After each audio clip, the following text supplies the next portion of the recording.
Yo guys, how are you doing? Today it's time to rile some people up, first by deciding which 3D Zelda dungeons I deem to be underrated, judging by the people I've seen in the Zelda community online, and then by defending a lot of the more underrated Zelda dungeons. Suffice to say that this video is heavily opinion dependent. You will likely despise at least one of the dungeons I'm defending today. Or maybe you even think one of these dungeons is actually really not underrated, maybe even overrated. So is the nature of opinionated content. Another very quick point to bring up for regular viewers and new viewers alike, I'm trying to lean into longer form content, so be ready for more detail than I'd usually drop into these videos. And before we get into the first underrated dungeon I'm defending, I want your predictions of which dungeons make it into this list, and which ones you'd drop into your own list. Your only hint is that there are 7 different temples I'll be defending today. And no, I won't be including Divine Beasts. Sorry? And don't forget to subscribe if you end up liking the video. It helps middling channels in the community like myself out a whole lot, so it'd be greatly appreciated. Also, if you really want to be engaged while watching this video, tally up how many times I say the word dungeon or some other variant of it. It wouldn't be a Triforce Trends video without some Twilight Princess glazing, so let's get that game's underrated dungeon out of the way. Many of you may think that the Goron Mines, Hyrule Castle, or the City in the Sky deserve to be in this list. Hell, even the Palace of Twilight. And honestly, I'm a little bit shocked by what I picked myself. I've played Twilight Princess a good number of times by now, and I even have a whole retrospective out on the game now, but back when I first tried playing it, I really didn't mesh with this dungeon. The vibes felt a little off, I didn't like a lot of the puzzles, and a lot of the traversal used to aggravate me. But as I played through each Zelda title in the series after that initial playthrough, and as I've gotten a little bit older, there is one dungeon that I find darting further and further up my dungeon ranking by the year. The most underrated dungeon in Twilight Princess, in my experience, is the Lakebed Temple. I've said it in recent times and I'll say it again, it is the best solely water themed dungeon in at least the 3D set of games in my eyes. So let's get into it. Atmosphere is huge for me in my Zelda games, as you'll see throughout this video and my past content, and the vibes of the Lakebed Temple, despite my opinion after my first playthrough, are downright immaculate. Of course, the vibe of Twilight Princess really works for me in general. I love the dark undertones in every single dungeon in the game, but those dark undertones, outside of a couple of other examples, probably don't shine as hard in most areas than they do at the bottom of this version of Lake Hylia, in a spiralling cave system that can feel never-ending when you're walking. But let's also not forget that there's some underwater traversal here on top of everything else. It can feel surprisingly satisfying to come across a cave that you have to traverse through water. These sections don't feel like they were crafted for a player. They feel like real caves inside of a real temple. This does a lot for me because very recently I've had a massive urge to delve very deep into the tiniest little things in Zelda games. I've been wanting to look back at the lore of enemies and piecing together little things that we haven't before. I've been wanting to examine every inch of a dungeon. And I love when an underwater section of a dungeon like this doesn't just feel like it was dropped in there as a means to an end by the developers. It feels like a part of the world. The vibes of this dungeon are probably the main reason why I feel like Lakebed is the most underrated in its game. It's surrounded by other dungeons that do atmosphere beautifully, especially the 2 dungeons after this, being a couple of the best in the series to do it. Let's say hypothetically, and I hate to even say this, but hypothetically, we were to pick up Arbiter's Grounds and Snow Peak Ruins and throw them directly into the landfill, leaving us with 2 less dungeons in Twilight Princess. I truly think that Lakebed Temple would be heralded as having some of the best atmosphere in a Zelda dungeon. The placement of the dungeon, the choo-choos parading the entrance, you can almost hear the stalactites dripping water onto the floor, and I mean the stalactites themselves. I know that as Zelda has become bigger and bigger, details like rock formations become less readily apparent, but it would have been a surprisingly big ordeal to just create rocks that look this perfect in a 3D environment on the GameCube or even the Wii. So perfect that it transports you to the area you find yourself in. We take stuff like that for granted nowadays, especially since Tears of the Kingdom had a ridiculous amount of caves with these things in. But the fact that they modelled these says a lot about how much the developer wanted to involve the player in their surroundings. Now, if I look at Lakebed Temple in no clip or something similar, meaning that you can't see Link or anything like that, and I just stare at the entrance to the Lakebed Temple with its music, these are the vibes that I feel. Uneasy, but at the same time, weirdly calm. As much as I'm liking the entrance, I'd hesitate to go any deeper to the horrors that this cave would likely house. I feel completely isolated, like I'm in there with myself and whatever's inhabited the cave. All of these feelings are exactly what the devs wanted us to feel, and more to the point, if you're feeling any of those things, then Link is going to be feeling those same things, which then shows that this hero has the courage that he should possess, even if he's early in his adventure and purely just another chosen one character. The right atmosphere in a game should transport you into the mind of the character, and while Link rarely ever talks, knowing that he's the hero with all the courage and not many words makes it just as easy to read his emotions as it is with a character who yaps all the time. The atmosphere is hauntingly beautiful and I truly can't get enough of it. Just one quick note on the music in this dungeon to round out the atmosphere here though. While it's not a lovely piece of music like Snow Peak Ruins, it's one of the earlier 3D Zelda songs to create a vibe just as well or maybe even better than the songs in Breath of the Wild and Tears of the Kingdom. Lakebed Temple created amazing atmosphere so that Snow Peak Ruins and Arbiter's Grounds could go nuts with it. Right, the next thing to discuss is a mechanic that a lot of people feel very mixed on, but one that's shown up in a weird number of water temples now. A water gimmick at the very centre of the dungeon. This gimmick is hands down the best of them all without a shadow of a doubt in my opinion. It's not really overbearing like an Ocarina of Time's water temple, it's not a whole elaborate thing, it's just something to give the dungeon its own flavour. It's not about you traversing for 5 minutes at a time to get to the place where you can play Zelda's Lullaby even though you thought you had every key you needed. It's at most a minute walk to get to the place you need to after unlocking the whole dungeon, and overall, Lakebed Temple is pretty straightforward and linear, so there won't be much backtracking in the first place. The fact that it's the third dungeon in the game does it a lot of favours too. It's not insanely complex, but it doesn't need to be this early on in your journey. Your first claw shot is found here too, and it's used to great effect. It's probably one of the most used items in the entire game when it comes down to it. Not the hardest title to achieve considering the surprising lack of item usage after dungeons in Twilight Princess, but it's a cool stat to have nevertheless. Plus the hookshots are a fan favourite of the entire series, so it's always nice to have them back.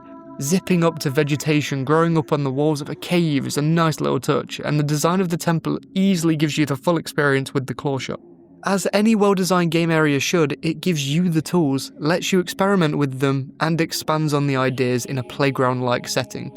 And there probably isn't another item like the claw shots that gives you the feeling like you're a kid in a playground. Very good pick for an item in this setting, despite it being a water temple. And to be fair, the idea of introducing mechanics and expanding on them is really well done overall in Lakebed, especially considering you've only just got your hands on the Zora armor. This is your first test to get to grips with the underwater mechanics, and when you pass that test, it feels amazing. That being said, when you don't pass that test, or when the camera or controls don't want to work with you in an enclosed space, it can definitely feel very clunky. Sure, I have piled praise onto Lakebed Temple, but this definitely isn't a perfect dungeon. While the underwater mechanics are fairly decent for a Zelda game, they really don't hold up as much as I love the areas that are submerged. Also, now that we live in a post-Tears of the Kingdom world, it's pretty important to look at the build-up of a dungeon, and the tears at Lake Hylia runneth wild and they don't stop. I've never been a fan of the getting to the dungeon part of the Lakebed Temple. It feels like a pretty big leak in an otherwise safe ship. Getting the underwater bombs is just a chore in my opinion. The Zora armor has a nice questline to go with it, but I don't like the actual gameplay in this section much. Just not a great build-up. What happens after the dungeon is bloody amazing with Midna's Lament, but I don't think that counts to be fair. Anyway, let's move into the final section of this place, the boss and the mini-boss. The mini-boss, Deku Toad, is fought quite early on into your exploration of this temple, and it's fine. It's a bit of an annoyance in my playthroughs, but it's fitting in an area that's shallow with water. It's a slight rehash of King Dodongo from Ocarina of Time, but I definitely enjoy this one more, so points there I guess. Yeah, it's just okay. The boss is an interesting beast. It's called Morpheal. As with a lot of things in this temple, it's definitely referencing the water temple with its boss, Morpha, but that's okay with me. If it's cool, put it in the game. I'm going to echo the same sentiment as everyone else with this boss. Its spectacle is something to behold, a giant fish tank arena with one of the biggest creatures that we've seen in the series barreling at you. It's a great thing to be a part of. Until you're actually fighting the thing, and the combat is just very clunky and not very fun. I love my atmosphere, but the combat of this boss puts me off it so heavily. Yeah, not a very great boss, and unfortunately that's not an opinion I'll be changing in this video. Overall, the Lakebed Temple isn't a hated dungeon. For a lot of people, I think it's just a mediocre dungeon. But by virtue of being a 3D water temple, stuck in the group with the Water Temple from Ocarina of Time, Great Bay Temple from Majora's Mask, and the Water Temple in Tears of the Kingdom, yeah, it's gonna have a pretty low bar for a lot of people. And for me, it exceeds that bar and flies away with it in my opinion. Genuinely a great temple. If you don't like it, maybe give it a revisit. Next up, we have a representative from Skyward Sword. A lot of people would call Skyward Sword the most underrated Zelda game overall. I'm not one of those people, but I will say that there are 2 entries from Skyward Sword in this list. One from earlier in the game and another at the end. Let's start with the one earlier in the game. I find the Earth Temple to be a pretty good dungeon, and the Lanayru mining facility is one of the best dungeons in the entire game in my opinion, and I think a lot of people share those same sentiments. So that just leaves one temple to go.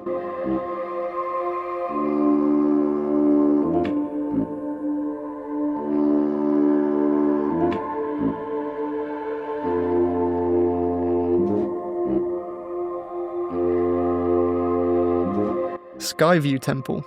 I'm not going to sit here and pretend that Skyview is one of the best dungeons in the series now, but I'm not going to lie, I've always had quite the affinity to this place. I have good memories of being a newly aged 10-year-old playing Skyward Sword with my mum over and over and over again, and for some weird reason, we always used to just restart the game. I don't know if it was because we took big breaks from the game and couldn't remember what happened last time we played or what, but I've seen the beginning of Skyward Sword more times than I can count. The Wing Ceremony is a section of the game I have played far too many times in my life. So yeah, there's definitely some amount of bias in this pick for an underrated dungeon, and it's definitely not as good as a few of the other picks in this list.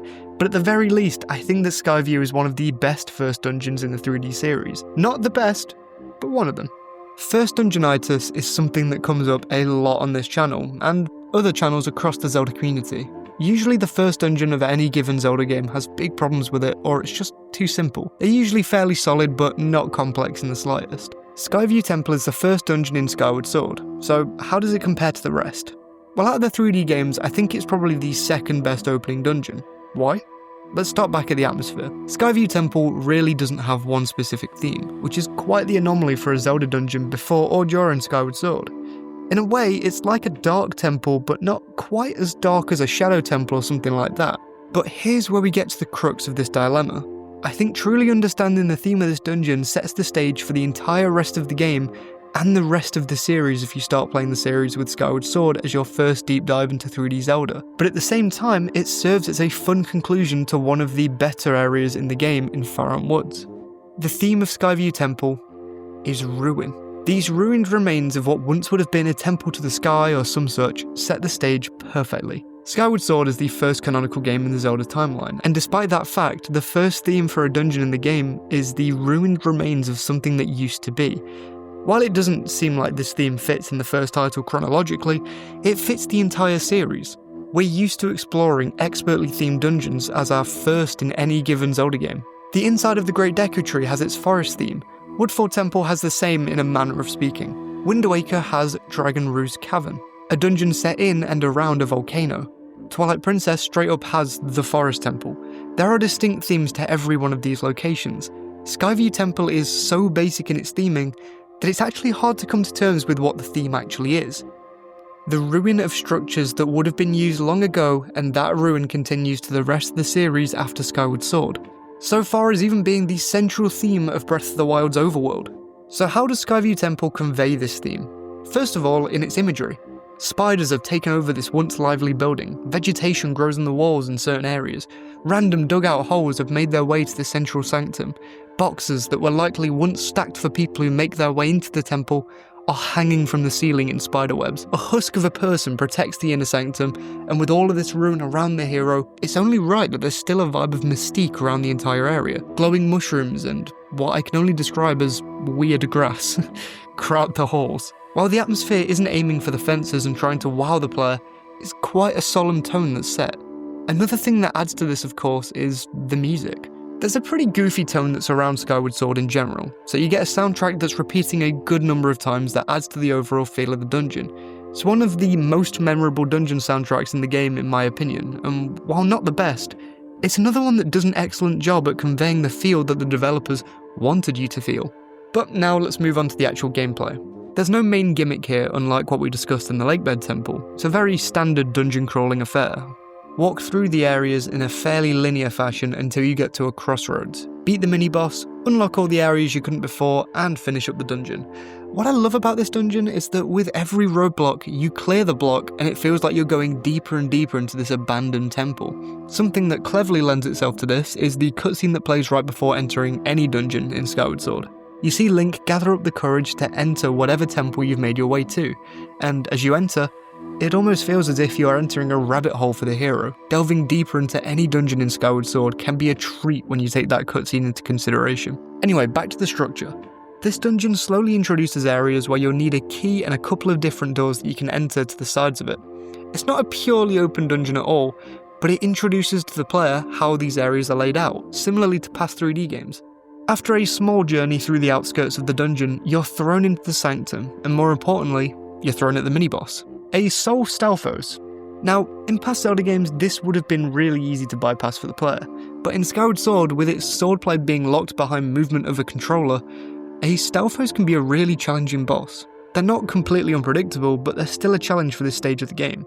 You then unlock the Beetle, the first traditional item in the game, and it's a pretty damn good item in my opinion. It has some of the most usage in Skyward Sword, being used again and again in the overworld and in other dungeons. Just off the top of my head, it's used traversing Lanayru Desert, it's used in the Ancient Cistern from time to time, in the Lanayru mining facility. It's a great item that's used to its maximum effect. It's the encapsulation of introducing a mechanic and then expanding on it over and over and over again. The Beetle is a pretty damn good item.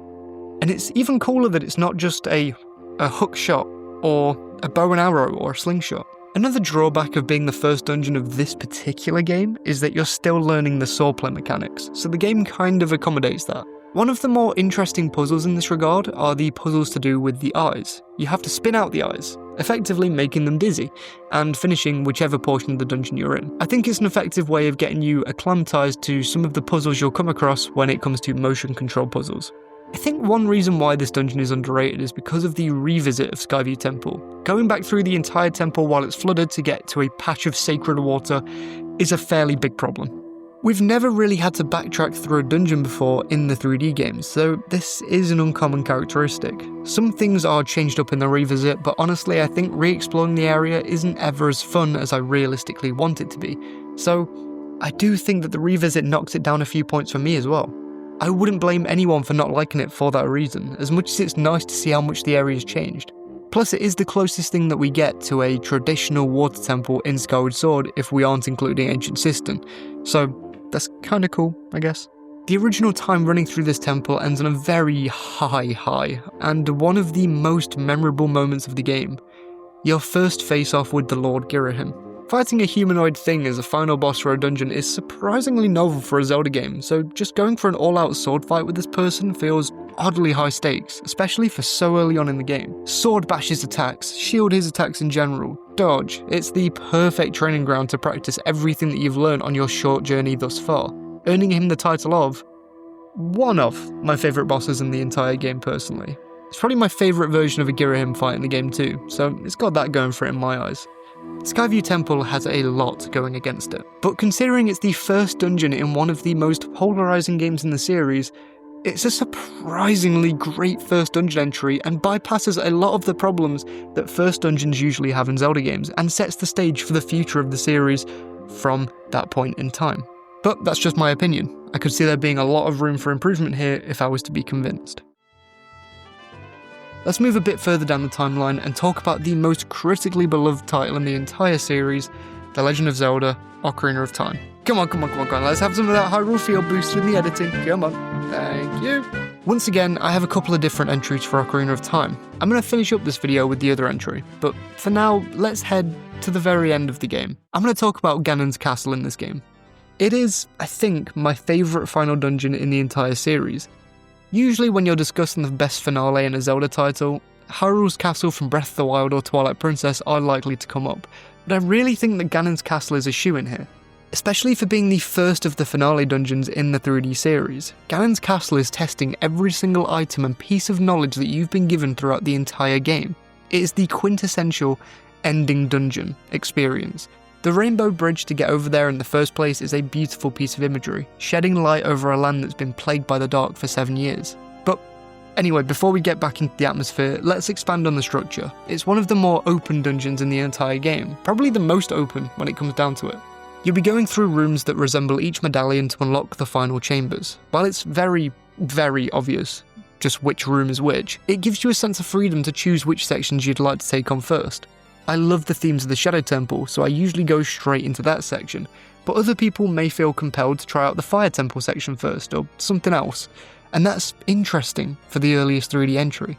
It shows us that since the very start, the developers have tried to give us options with how we play.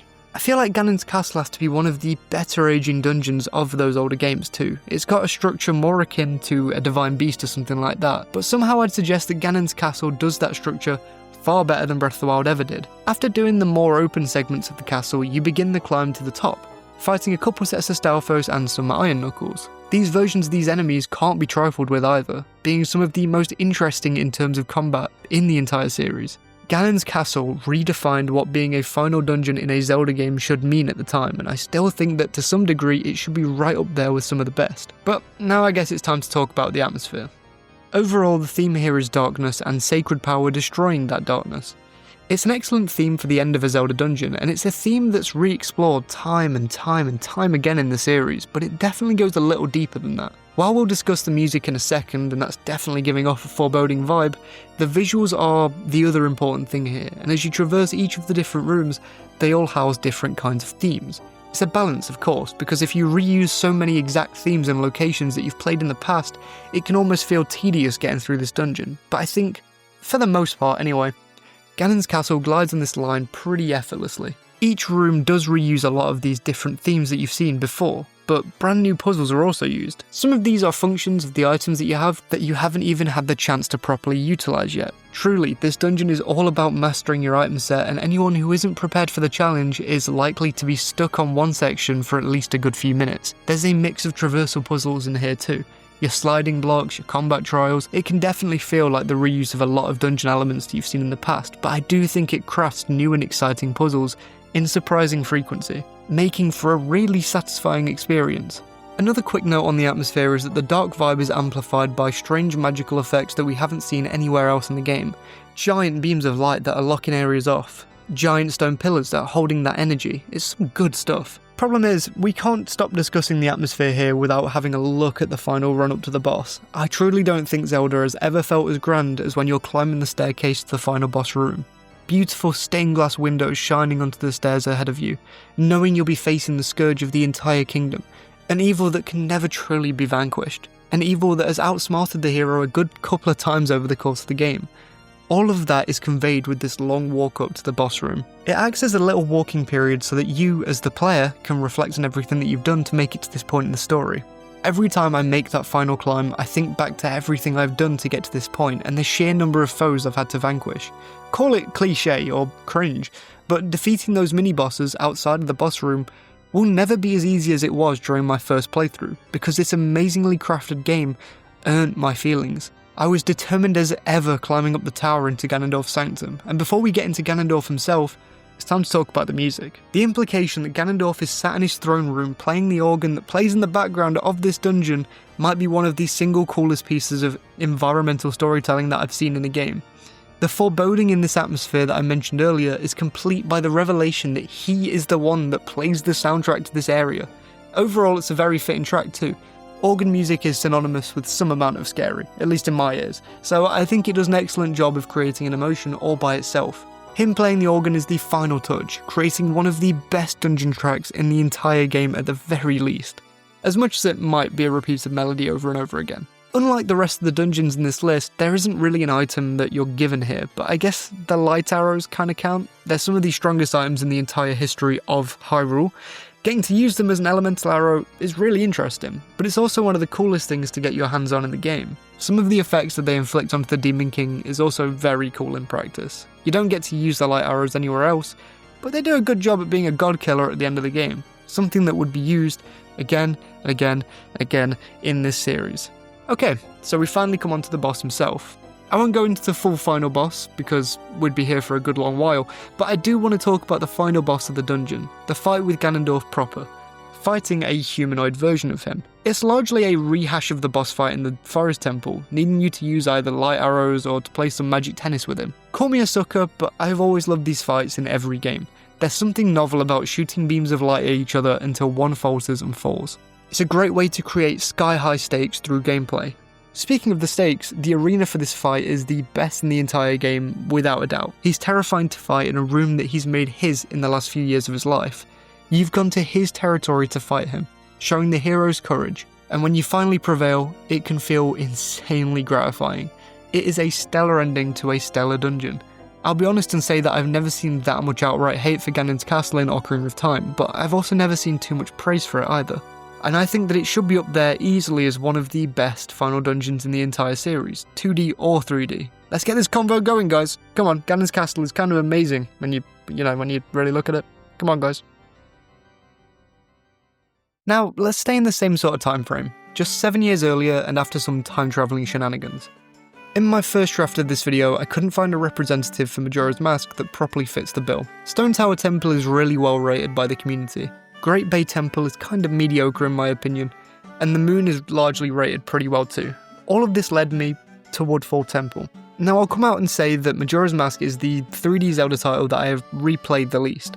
It's one of the games that I've actually 100%ed despite its plethora of side quests, but I think after doing that a couple of times in a year, I've played the game less and less, so my opinion on Majora's Mask's dungeons are pretty cloudy to me. But as I said during the Skyview Temple section of this video, there's only one first dungeon in the 3D games that I'd rate above Skyview Temple, and that is...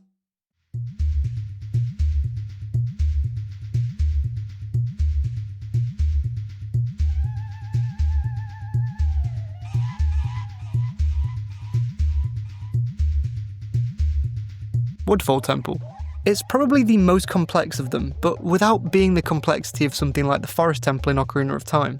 One thing that I absolutely love about Majora's Mask is that it assumes that you've played Ocarina of Time before you play the sequel, and so a lot of those first times that you get in the first game aren't needed in the second. This means that the devs are allowed to make more complex dungeons from the offset. That makes for some really interesting, if not sometimes annoying, dungeon design. Not to mention the game's defining trait, the mask system and the time system. Woodfall Temple has you exploring a forest temple-like area, or maybe even more like a swamp temple, as a Deku, one of the natives of this land of Termina. Or you're playing as your normal child Link, a normal Hylian. The different gameplay capabilities of these two different races give this dungeon an edge up on the rest of the dungeons on this list. From my recent playthroughs of Majora's Mask, replaying these dungeons make the experience so much more enjoyable. I really love a replay. The first time playing through these dungeons, I didn't enjoy them much at all, but replays really help these. Whipping around knowing when you need certain combat and puzzling capabilities is so interesting and overall fun when you've got a grasp on it. This is an interesting one because I'm not here to argue that Woodfall is a perfect masterpiece by any stretch of the imagination, but I do think it strides very easily into the best of the opening dungeons in the 3D games, without a doubt in one of these Zelda titles with the most complex dungeons overall. But before we get into the puzzles themselves, atmosphere time yet again. As I very briefly touched on, this is another one where the actual setting is a hard one to nail down. If you look at the dungeon in a vacuum without any of the stuff that's outside of it, I mean, come on, it's pretty obvious that it's going for a swamp-like feel after you've done the build-up, but the best dungeons can elicit a feeling from you without having to look at the areas that are sat around it. So, even in the Lakebed Temple section of the video, we took a second to look around the entrance and examine each feeling you can grasp at, and in that section, you can very clearly tell the message the developers are trying to send to the player. Woodfall Temple is absolutely terrifying in this regard. The overall themes of Majora's Mask themselves are dark enough, but the music and the visuals in this temple are downright scary if you hit the right musical notes in the right areas. Usually I save the music for the section after atmosphere, but I physically can't in this case. The music conveys a sense of needing to finish the dungeon within a time limit, which is exactly the case for every dungeon in the game. But I'd suggest that it never feels as scary beating the time limit as it does in this temple. It feels like the composer's really locked in and were given the goal of telling the player that they'll have to complete dungeons quickly if they don't want to restart them all over again. This music fills me with more tension than 98% of the tracks in every other game in the 3D series, and I love it for that.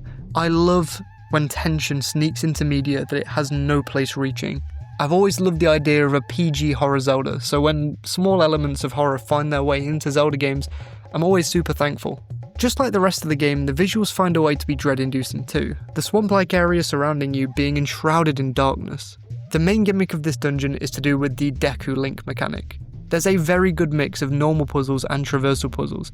There are also a lot more traversal puzzles in general in Majora's Mask, and the beginning of that trend starts with its opening dungeon, of course.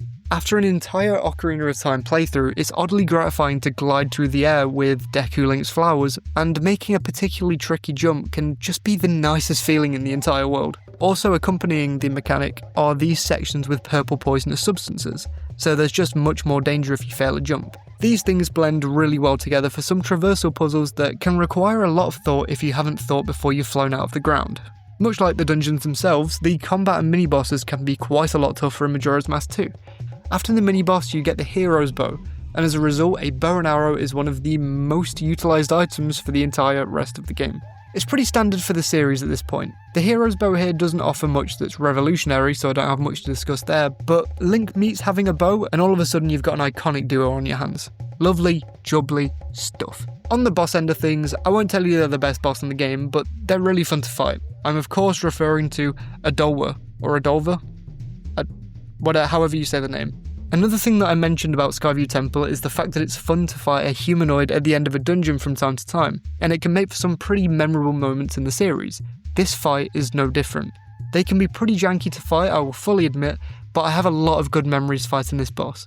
Their movement is terrifying to boot as you'd expect with Majora's Mask, and it's a perfectly fitting boss fight. This is another temple that I don't think is hated by the fanbase, but I personally think it's one of the best in Majora's Mask, especially considering the task it has set out for it in introducing the player to a whole lot of mechanics in a sequel that is vastly different to its predecessor. It's an amazing time with little to draw it back.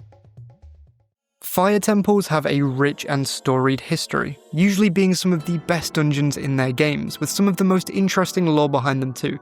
Fire Temple in Ocarina of Time is one of the better dungeons in the game, and the better dungeons in that game are absolutely amazing, so that's a feat in of itself. Dragon Roost Cavern is another amazing dungeon and one of my favourites in Wind Waker. It almost made the underrated list.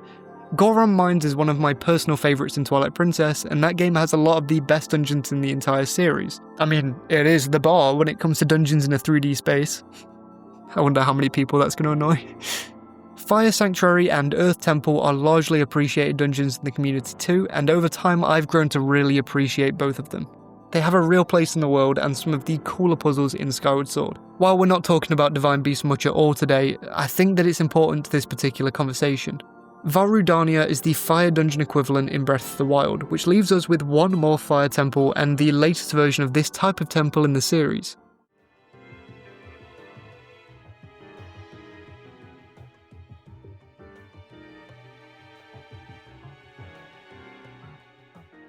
The Fire Temple in Tears of the Kingdom is by far the most underrated dungeon in Tears of the Kingdom, and maybe the entire 3D series, I'm not sure. At the very least, it's not close between Tears of the Kingdom's underrated dungeons. And me saying that says a lot, because I think I'm in the vocal minority when it comes to the dungeons in Tears of the Kingdom. I'm in the camp that really appreciates their strides to set an atmosphere that are different and distinct from one another. Do I want an even better blend of traditional and terminal style dungeons? Absolutely, 100% yes. But I think a lot of Tears of the Kingdoms are at least a tiny bit underrated. Wind Temple and Lightning Temple do different things really well, and then there's the Fire Temple. Since Tears of the Kingdom released, I've had this thought in my head that the Fire Temple is the perfect successor to the Divine Beast structurally. I set it in my dungeon ranking just a couple of months after the game released, and I've seen the opinion on the Fire Temple slowly change as a lot of people go back through the game, as they get their first or even their 9th replay in. So let's go back to release. The Fire Temple has a structure that the Zelda team wants you to use, but it's not very clearly outlined, so a lot of people have cheesed the absolute heck out of this dungeon. During a first playthrough, that is a problem, because the greatest part of the dungeon crawling in Zelda games is undoubtedly that feeling of solving a puzzle that the developer has set out for you to solve. It's why a lot of people are begging for traditional dungeons to make a return in the future. That being said, I really appreciate how bold the design of the Fire Temple is. It's a very vertically oriented puzzle box. Getting to the top of huge towers or getting back down to a very specific area at the bottom of a tower is a focus in this dungeon. giving you free reign with abilities like Ascend that allow you to traverse this area in a far different way than it feels like developers intended. While none of this is that great on a first playthrough, the Fire Temple is one of the single most replayable dungeons in the entire series, in my opinion. It's quite a long dungeon in a duo of games that have pretty short dungeons overall, so while the chaos of the Fire Temple doesn't play well on a first playthrough, what about on repeat playthroughs? Well, I've played the Fire Temple at least 4 times now, and apart from the odd puzzle, every single time I've explored the dungeon in a different order or in a new way. The first time I spent a lot of time using Ascend, different items and recall to fly up into areas, all of that stuff. The second time I did it in what I thought was the intended way by the developers. Then the third time I finished the temple in the actual way that was intended, and then by the fourth time I let myself go wacko style. Dropping devices all over the shop, flying around to get around the dungeon as fast as I could, but also in the most fun way possible. This is a type of replayability that simply doesn't exist in the older games outside of being able to pick which dungeon you can do sometimes. This means that my opinion of the Fire Temple initially was that it was pretty mediocre, but nowadays I absolutely love this place. I appreciate all of the little things that the Fire Temple does to let me experience it in a different way. These are the sorts of experiences I kinda wish they'd lean more into in these games. One big thing that I think leans into this temple being underrated is the fact that the game released not too long ago, so we've not had too many chances to replay the game yet, especially because the game is huge. Plus, the game itself is a direct sequel set in the same world, so a lot of people dropped it early. And, over time, a lot of the game's moments have been soured in the eyes of people who don't like the game nowadays. I really think if everyone watching this video right now was to replay the Fire Temple, a lot of you, I'm not saying all of you, but a lot of you would really be surprised by what you think of it on repeat playthroughs. I do of course have some negatives though.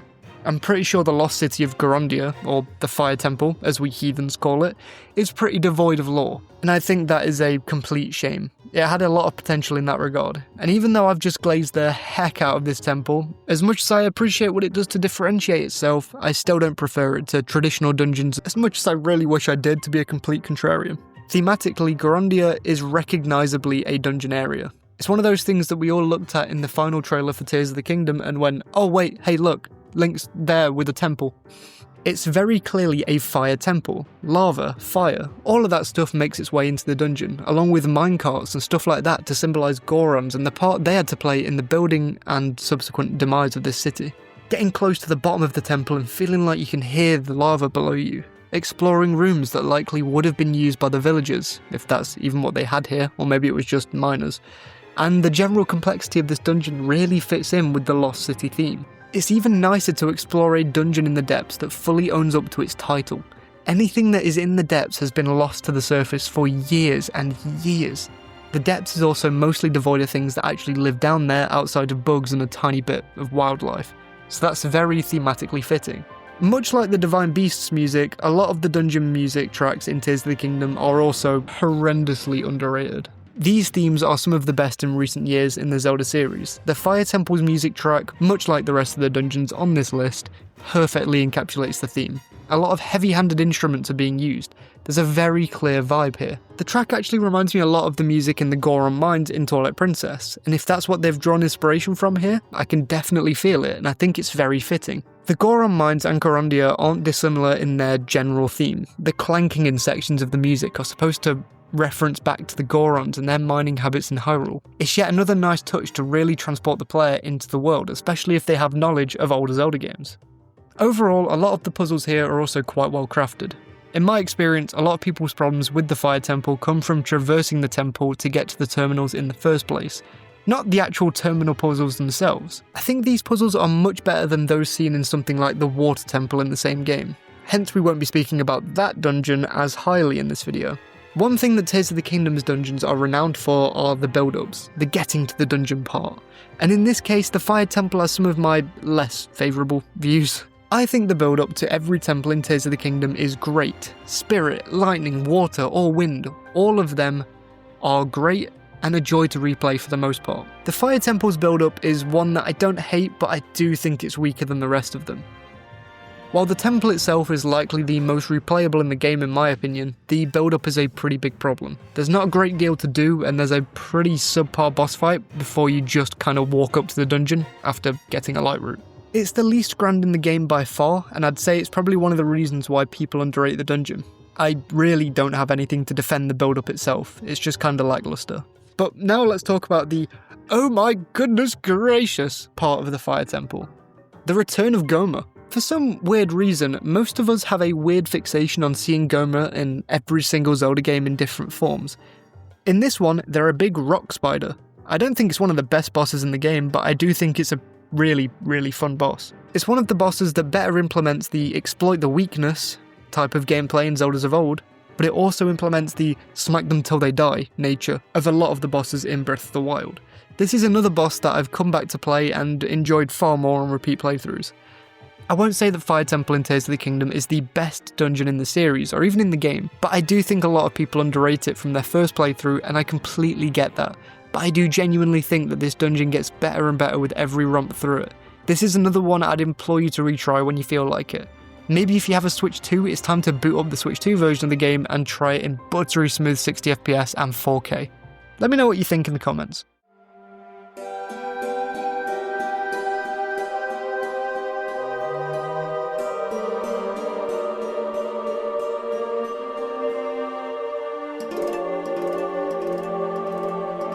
We've talked a whole lot about puzzles over the course of this video.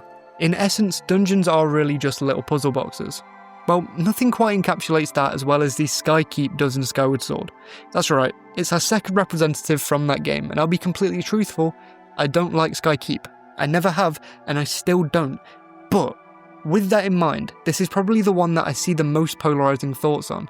And I've mentioned earlier on in this very video, I'm really into examining every single part of a Zelda game at the minute to really appreciate great design, and I've heard calls that Skykeep is really, really awfully designed, but I've also heard calls of it being people's favourite temple in Skyward Sword. This might be another one where you guys think I'm bugging and all of you absolutely love it, or all of you hate it. But today I'm here to do my job and try to defend it. As much as I'd love to start with the atmosphere in this case, I don't really think I can start this section with anything else but the structure of the dungeon. Before Breath of the Wild, this is a dungeon that wildly pushed the boat out in terms of structure. Every time I play Skyward Sword, I personally dread Skykeep because, wouldn't you be able to guess it, I am an absolute hater of any and all things to do with sliding puzzles in the real world. Sliding little sections of a picture to one tiny area to do the same with another tiny picture and so on just really doesn't compute in my brain. There's that one section in Wind Waker where you go to an island and one of the mini-games is a sliding block puzzle. Genuinely couldn't have felt more devastated upon that realisation. I completely died inside and have never fully completed that minigame without at least some amount of help. But in terms of structure in Skykeep, after replaying the game and giving my girlfriend her first playthrough of the game nearly a year ago now, I can say that I appreciate what Skykeep does a lot more now, because the thing is, this isn't just a sliding block puzzle. There isn't just one solution to figure out the entire dungeon. There's no physical way of doing the puzzle once and boom, you can walk through the rest of these areas.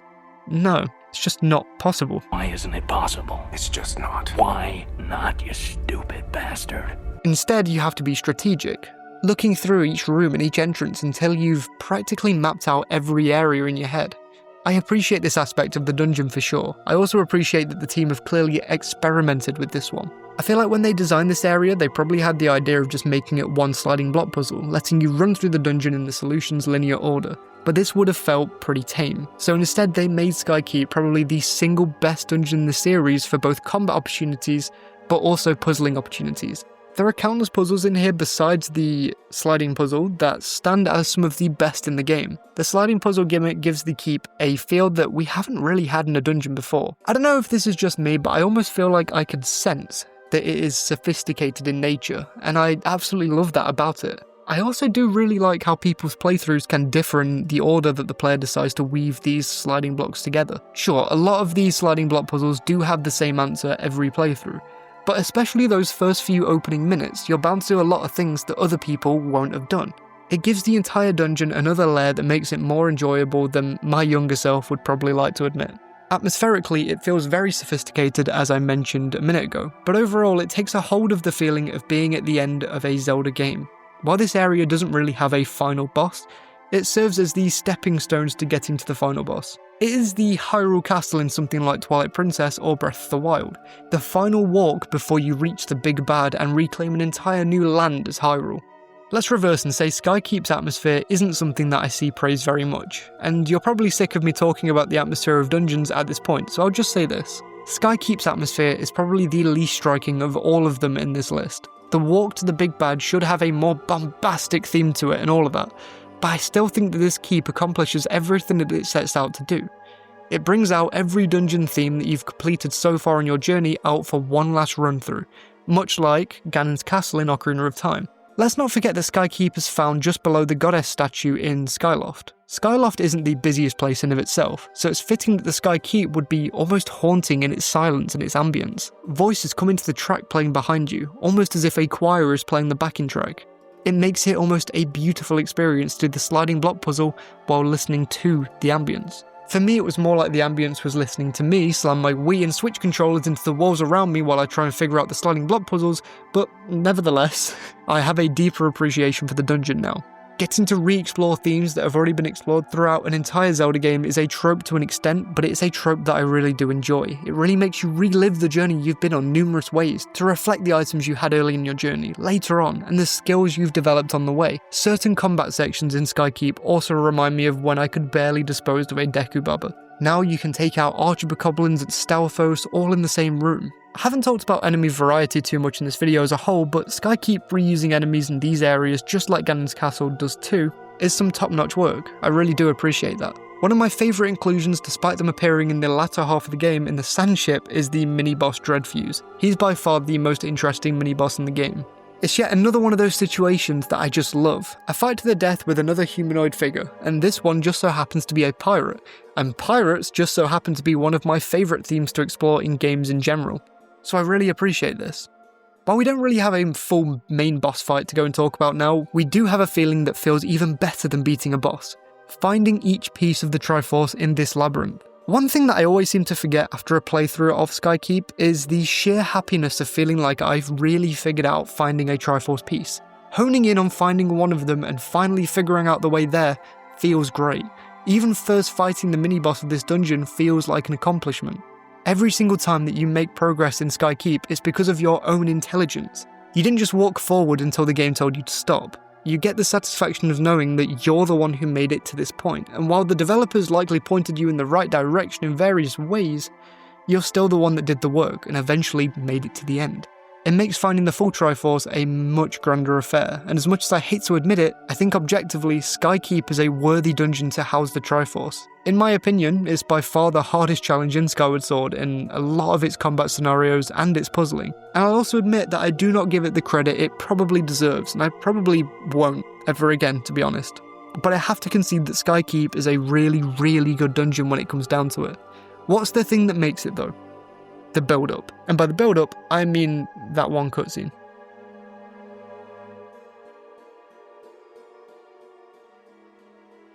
Plus, using the claw shots to get into the dungeon is fun too. Hanging from thousands of feet is always a fun venture in a Zelda game.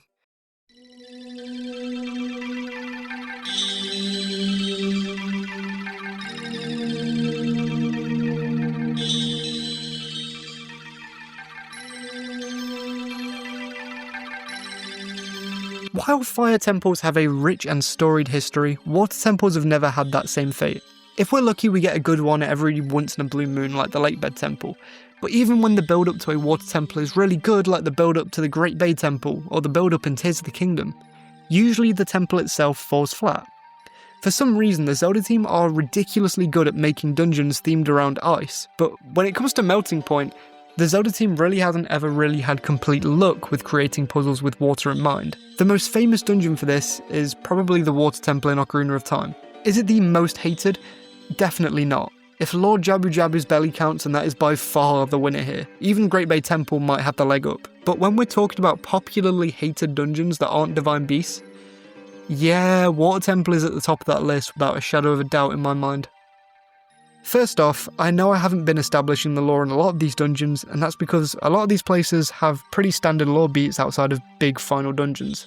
In Tears of the Kingdom's Fire Temple's case, it really didn't have anything going on for it on this front in the slightest. This in of itself is a reason why a lot of these dungeons are some of their lesser remembered. It's easy to bring Arbiter's Grounds into a theory, or even Snow Peak Ruins for the sheer mystery around its location, all of that kind of stuff. But with some of these more underappreciated dungeons, the lore angle is absolutely lacking. In this regard, I'm not here to say that the Water Temple is genius, but I do think that it makes strides to stand apart from other water temples. As you'd probably expect, the general idea is that the Zoras would come here to pray to the water spirits. The clue is kind of in the name. But what sets this apart from other water temples is that, well, Lakebed Temple has the exact same purpose, but I wouldn't be able to tell you just by looking at the area around it. Does Lakebed Temple have a stellar setting in general? Yeah, it really does. But that idea isn't ingrained into you early into the temple, it's just something that's kind of implied. The Water Temple in Ocarina of Time though?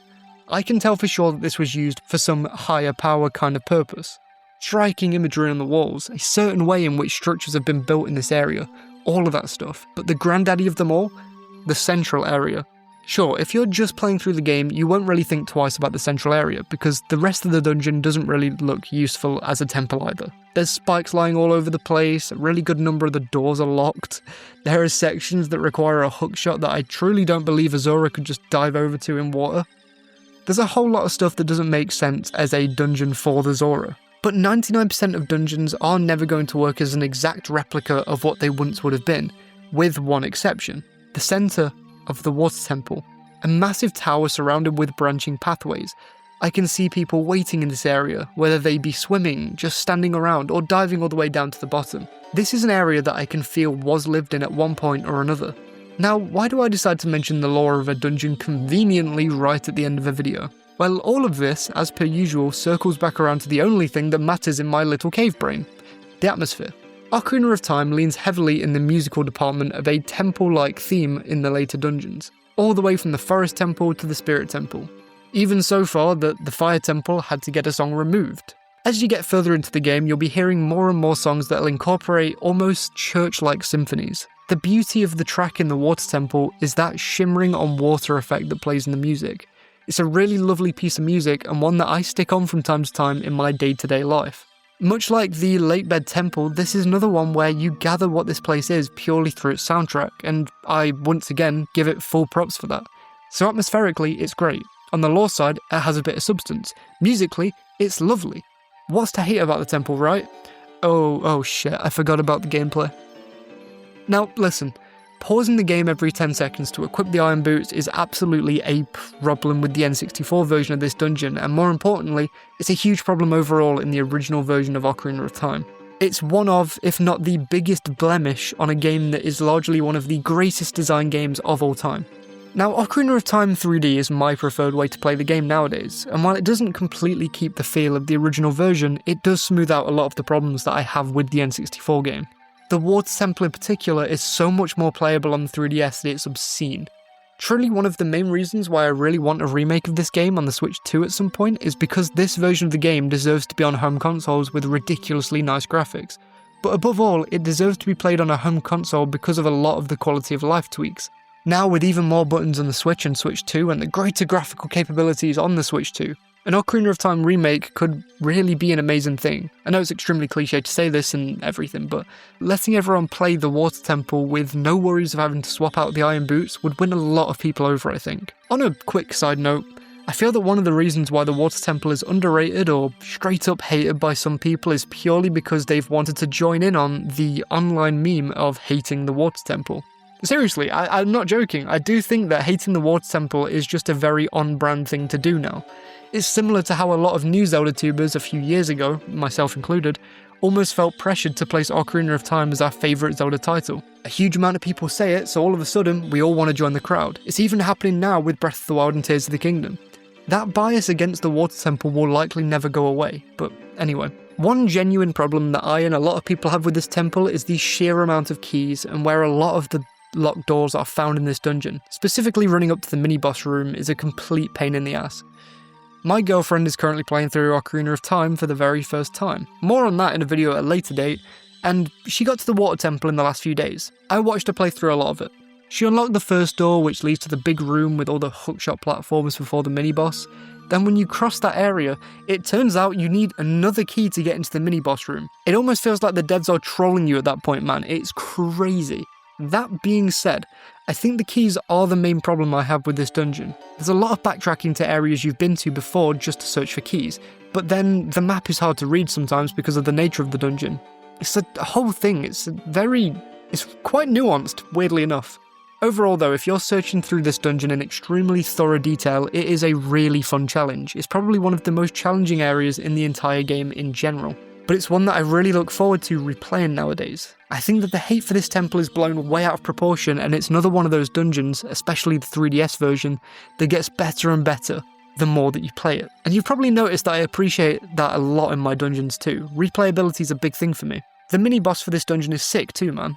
Dark Link doesn't show up much in the series, but when he does, you know it's going to be an epic fight. The atmosphere in the arena is amazing. The fight itself is interesting. Dark Link gets to style on you.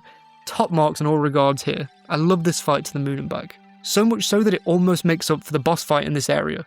The boss for the water temple is Morpher, and they're really not fun. It's just a case of getting lucky with the hookshot and wailing on the piece of brain or whatever it is for a second before it heads back into the water. I've never been a fan of this boss fight.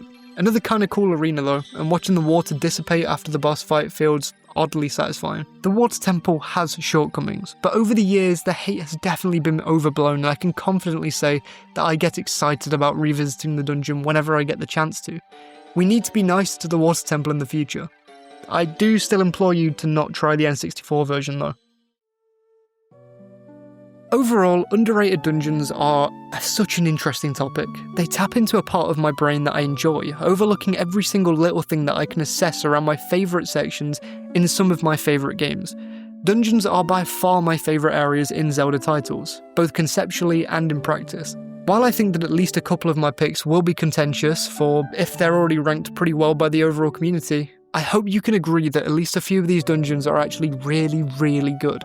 I'm even hoping that a few of my takes have rubbed off on you and you're excited to run back through their respective games in search for a replay of a specific temple. Let me know some of the temples you think the community underrates, and maybe I'll make a part 2 to this video sometime in the future. Also, let me know what you thought to a way longer video than you're used to seeing from me, retrospective aside. Please do like and subscribe, and thank you to my patrons, especially Sumji. And a quick plug for the Patreon.